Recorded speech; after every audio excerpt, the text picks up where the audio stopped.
Hey everyone, so I'm here to talk about the classes of helmets that we have, all the way from beginner helmet, intermediate helmet, and just simply stunning and being an idiot. Anyways, Ares.Reigns here, so I'm sorry.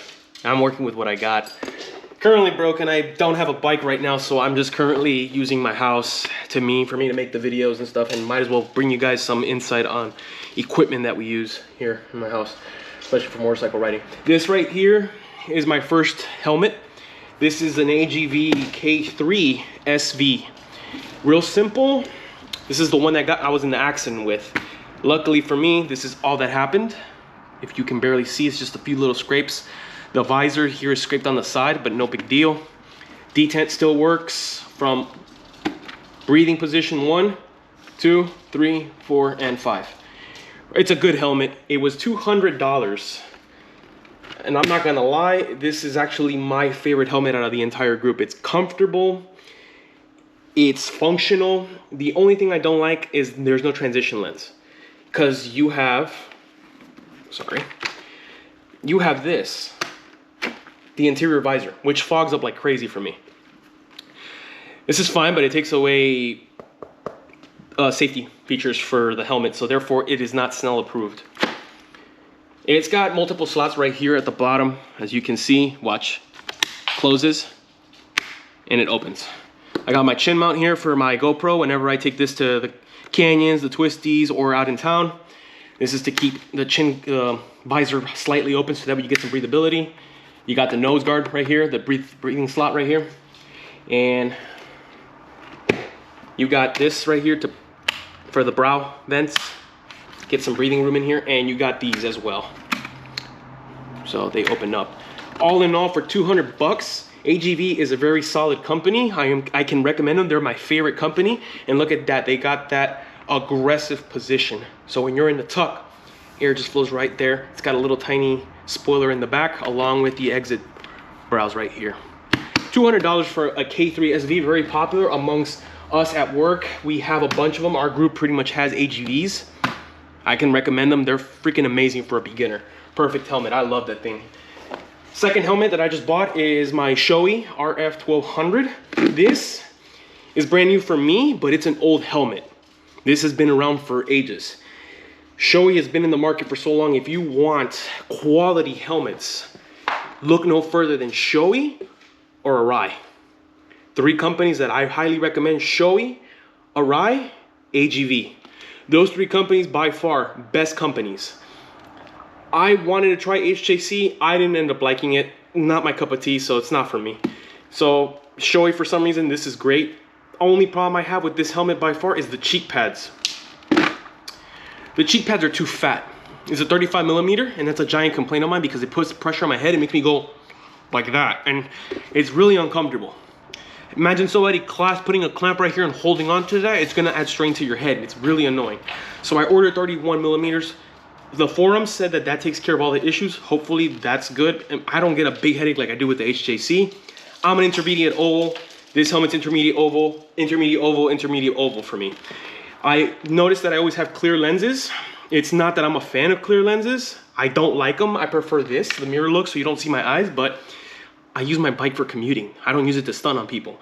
So I use the transition lenses along with the pin lock.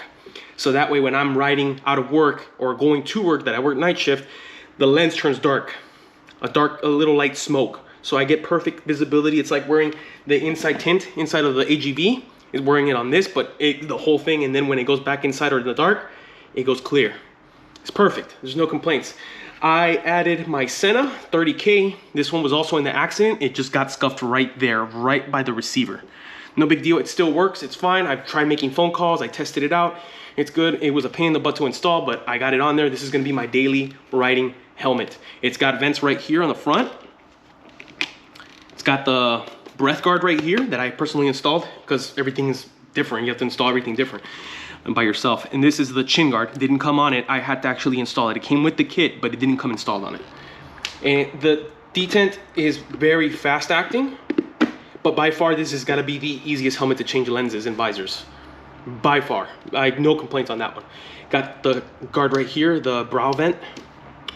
You got it right here as well for your head to keep it cool. One on the opposite side as well. And this is surprising. It has it here too on the back. That's great. So this helmet will be my everyday use. I would have to strip it clean if I were to go to the track, because this is DOT, ECE, Snell approved. It even says it on the back. Snell approved. That means track approved. That means I can use it on a track. The only headache's gonna be is removing this thing.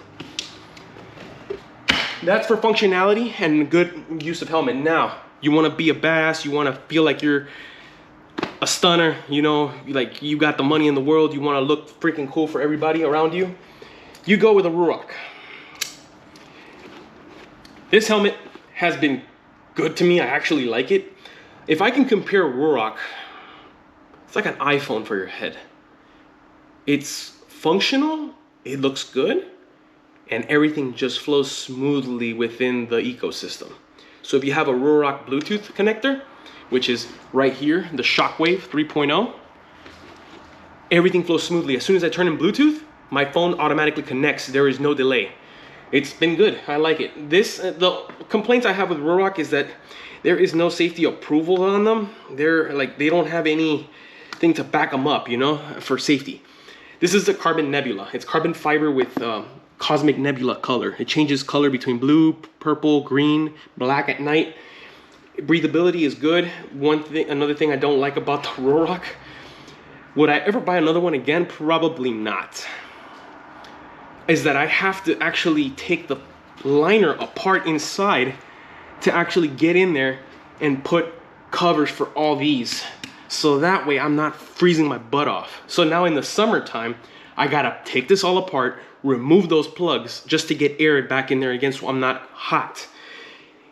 Luckily, I bought this a little too late, but luckily the 4.0, because this is a 3.0, the Atlas 4.0, which comes out February 18, they have this kind to actually help get breathability. They finally jumped on board with that. Visors are a little tough to change. You got to remove these pins.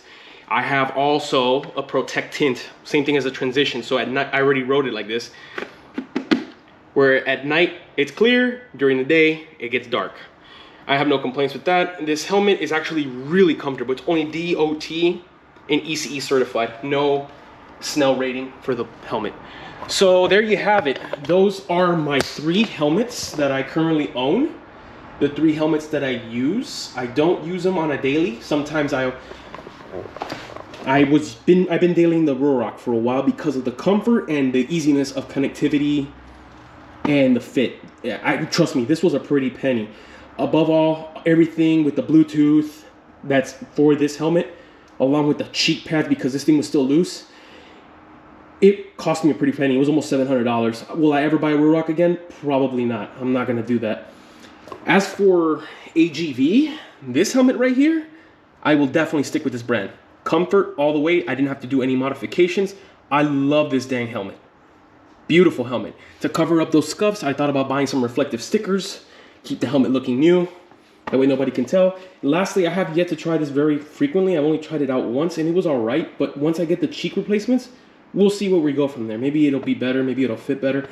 But I'm looking forward to making this my daily helmet, because I hear nothing but great things about Shoei. So I will probably buy another AGV in the future, or a Shoei, but not with the Ruroc. This is just a nice helmet, but it's not really my style. It doesn't fit my ergos. So if I can put a rating on them, it would probably be overall rating number 1, number 2, number 3. But in comfort, number 1, number 2, number 3. Noise, number 1, number 2, number 3. Looks, number 1, number 2, number 3. That is my ranking for my helmets. Thank you for tuning in, guys. This is your boy Ares.Reigns. It's been fun sending you guys through my journey. I'm a motorcycle noob. I've only been riding for 5 months, and I'm looking forward to getting back on the road with my current bike, if it's fixed, or with a different bike. I'll let you guys know what's going on with that in the upcoming videos. Thanks very much. Peace out. Love you guys.